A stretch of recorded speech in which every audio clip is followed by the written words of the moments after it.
tudo bem, queridos e queridas alunos? Antes de iniciarmos a nossa aula, como estamos em ambiente seguro, eu vou retirar a minha máscara. Então, vou pegar aqui o álcool 70,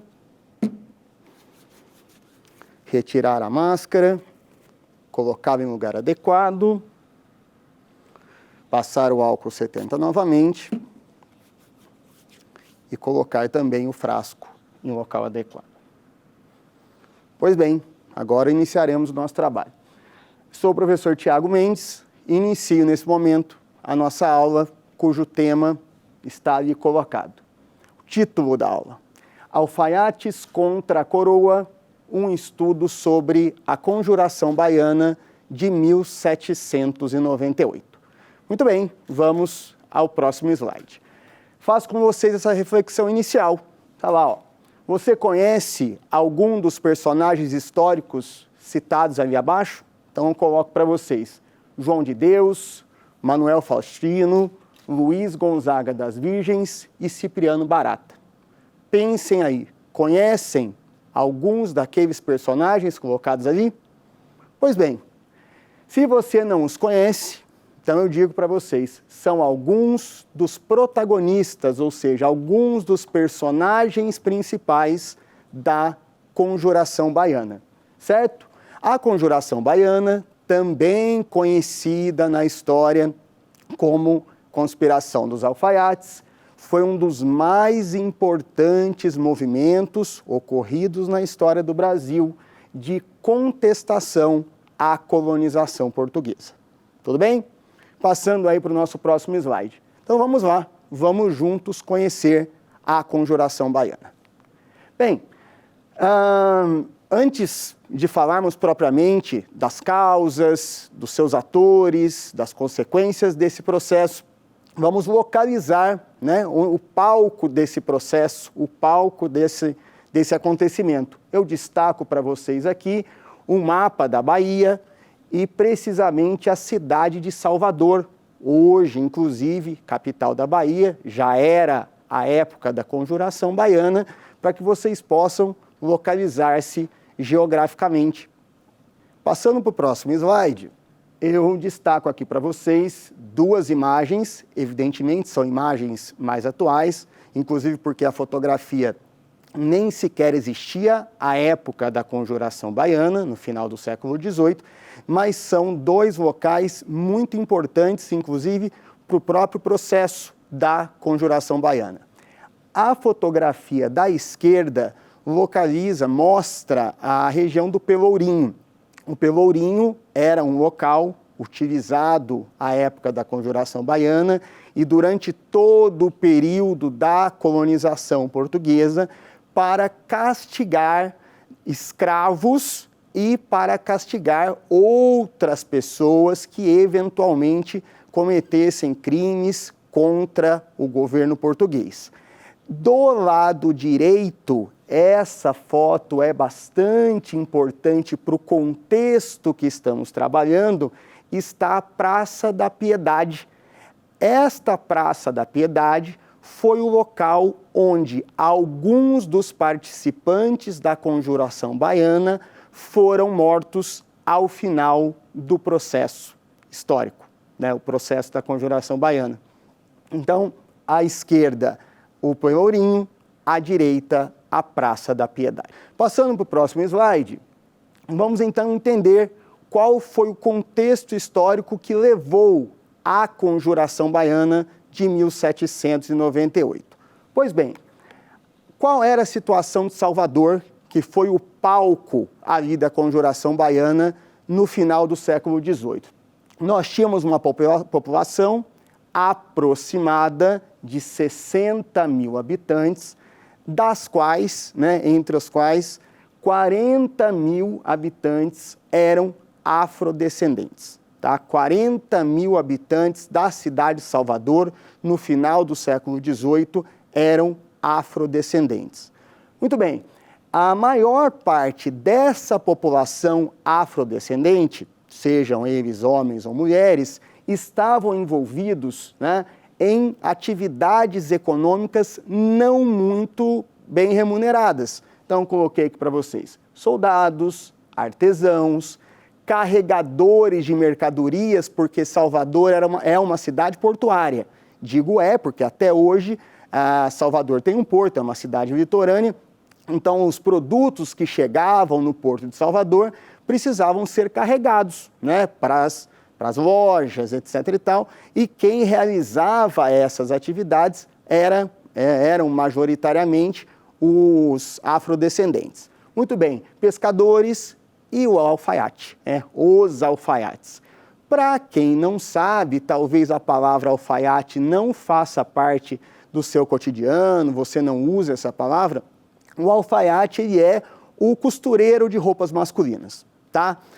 A gente chama, inclusive, a conjuração baiana de conspiração dos alfaiates, como eu mostrei em slide anterior, porque uma boa parte dos protagonistas dessa conjuração eram alfaiates, tá? Uma profissão que ainda existe, tá? Pode não ser uma profissão muito comum, mas ela ainda existe. Muito bem, a população negra e mestiça, eu já disse para vocês no tópico anterior, ela se encontrava em condições econômicas desfavoráveis, porque as profissões nas quais eles estavam envolvidos eram profissões geralmente de baixa remuneração. E além dessa questão da baixa remuneração, havia um problema bastante acentuado, um problema que infelizmente não se encerrou naquele momento, que era o problema do racismo. A escravidão existia naquele momento, nós estamos falando de 1798, a escravidão no Brasil só se encerrou em 1888, portanto, quase um século depois desse processo, né, da Conjuração Baiana. Então, imaginem vocês, numa sociedade onde a escravidão existia, como a população negra era vítima de racismo. Então, esse é o quadro social de Salvador naquele momento. Pois bem, a questão dos impostos. Nós não podemos perder a seguinte noção. Tínhamos Portugal, que era o país dominador, que nós chamamos de metrópole, e o Brasil, que era a região dominada, que nós chamamos de colônia. Nessa relação entre Portugal, metrópole, e Brasil, colônia, havia uma relação de dominação. Aliás, a colonização do Brasil existia basicamente para quê? Para enriquecer Portugal. Portugal planejou todo o processo de colonização, não só do Brasil, evidentemente, mas de outras colônias que Portugal teve ao longo da Idade Moderna, para enriquecer-se. Então, como que Portugal organizava esse processo de colonização para garantir o seu enriquecimento?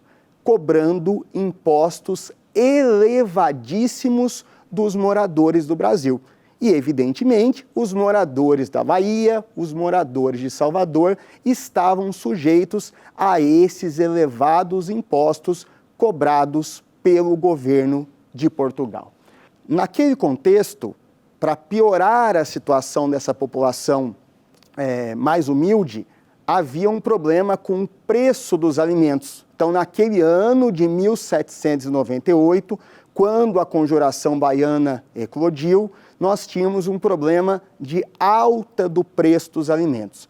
Quando isso acontece, evidentemente, em qualquer momento histórico, e ali não era diferente, quando o preço dos alimentos sobe, você cria problemas para toda a sociedade, porque todo mundo precisa comprar comida, mas evidentemente aqueles grupos sociais que têm uma condição financeira menos favorecida, claro que esses grupos sociais são mais atingidos, porque esses grupos já têm uma renda familiar menor. Se o preço dos alimentos sobe, e o alimento é uma coisa essencial, o que acontece? Esses grupos acabam sendo mais atingidos do que aqueles grupos sociais que têm uma renda maior. Pois bem, os produtos manufaturados. O que é um produto manufaturado? Um produto, a gente não pode falar que é um produto industrializado, que naquele momento tanto Portugal quanto o Brasil não eram exatamente países industrializados, são produtos com produzidos em estruturas pré-industriais. Então, eu citei alguns exemplos ali, máquinas, etc. e tal. Esses produtos, eles vinham obrigatoriamente de Portugal. Esse, inclusive, era outro mecanismo que Portugal, metrópole do Brasil, havia criado para enriquecer-se com a colonização. Eu citei agora há pouco a questão dos altos impostos e agora eu cito para vocês o tal do Pacto Colonial ou Exclusivo Metropolitano, que suponho que vocês já ouviram falar em outros momentos. O que era o Pacto Colonial ou Exclusivo Metropolitano? Era uma regra comercial que todos os territórios brasileiros tinham que cumprir, e as outras colônias de Portugal também, que estabelecia todo produto brasileiro que fosse exportado, ou seja, vendido para fora do Brasil, só poderia ser vendido para Portugal. De modo que o vendedor de produtos do Brasil para o exterior tinha que aceitar o preço proposto pelo comerciante português, porque ou ele vendia para Portugal pelos preços que os portugueses queriam pagar, ou ele não tinha outra opção. Ah, mas ele podia tentar vender fora das regras portuguesas, mas aí era contrabando, era fora da lei. E quando o brasileiro ia comprar alguma mercadoria, o que acontecia? Essa mercadoria só poderia ser comprada também do comerciante português. De modo que você tinha que aceitar, ao comprar uma mercadoria importada, que era o que acontecia com as manufaturas, você tinha que aceitar o preço proposto pelo comerciante português.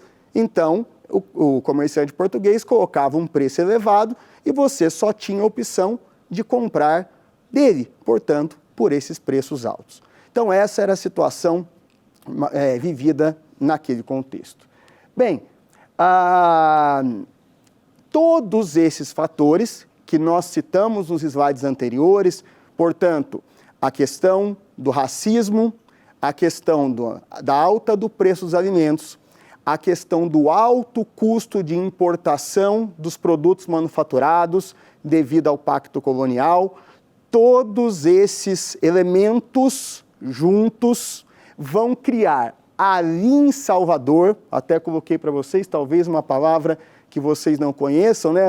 Quem é de Salvador é o soteropolitano, né? Então, tudo isso vai criar na população soteropolitana uma grande insatisfação em relação à situação vigente e, portanto, em relação ao governo de Portugal. Vejamos, então, o que é que essa população insatisfeita vai fazer. Porque não adianta, né? A população está insatisfeita e nada fazer. Bem, eles passam, então, essas pessoas, representantes aí desses grupos sociais, começam a articular um movimento contra o governo de Portugal. Vejamos como é que eles fizeram, né? Quem é que fez o movimento, etc. e tal. Bom, há ali uma articulação onde há a participação de alguns intelectuais, e eu destaquei a figura do Cipriano Barata, é um médico, né?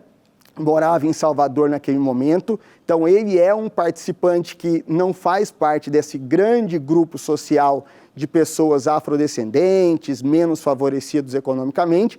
Ele é um participante que foge um pouco a essa regra geral daqueles que vão ser protagonistas da Conjuração Baiana, e eles começam a fazer o quê? O Cipriano Barata e grupos, né, de intelectuais em torno dele começam a fazer o quê? Eles começam a divulgar em Salvador algumas ideias que vão exatamente contra a situação de colônia que o Brasil vivia em relação a Portugal. Então, ideias como liberdade, tudo que não havia naquele momento era liberdade, posto que o Brasil era colônia de Portugal, igualdade, vivíamos uma sociedade absolutamente desigual. Como é que eu falo de igualdade social numa sociedade escravocrata? Fraternidade, aliás, essas três palavras, como eu coloquei ali entre parênteses, são três princípios fundamentais da Revolução Francesa, que estava já nos seus últimos anos. A Revolução Francesa, que ocorrera na França entre 1789 e 1799, e aqui nós estávamos no ano de 1798, as ideias da Revolução Francesa foram muito importantes para inspirar os conjurados da Bahia, certo? Muito bem. E o grupo, né, esse grupo de intelectuais que vai organizar esses princípios, essas ideias e divulgá-los ali em Salvador, vai ganhar adesão exatamente daqueles grupos sociais menos favorecidos aos quais eu vinha me referindo nos slides anteriores. Então está colocado ali, ó, o movimento ganha adesão dos grupos menos abastados, os artesãos, os soldados, os ex-escravos, etc. Pois bem, o que é que eles propõem? Ora, estavam insatisfeitos com a colonização, estavam insatisfeitos com todos aqueles fatores. Qual é a proposta, então, desses conjurados participantes da Conjuração Baiana ou Conspiração dos Alfaiates? Primeiro, claro, declarar o Brasil independente de Portugal. Ou seja, o Brasil, de acordo com a proposta dos conjurados da Bahia, passaria a ter um governo próprio, separado, então, de Portugal. Como seria esse governo? Uma república. Tá? A proclamação de uma república não estava claro se seria a figura de um presidente, etc. e tal, mas era um governo republicano. Terceira proposta, fim de toda e qualquer restrição comercial. Exatamente aquilo. Eles estavam questionando o pacto colonial ou o exclusivo metropolitano, que obrigava o Brasil a comercializar só com Portugal. Naquele momento eles diziam, o Brasil vai se declarar independente de Portugal e o Brasil passa a comercializar com quem bem entender. Então não há mais qualquer restrição de caráter comercial.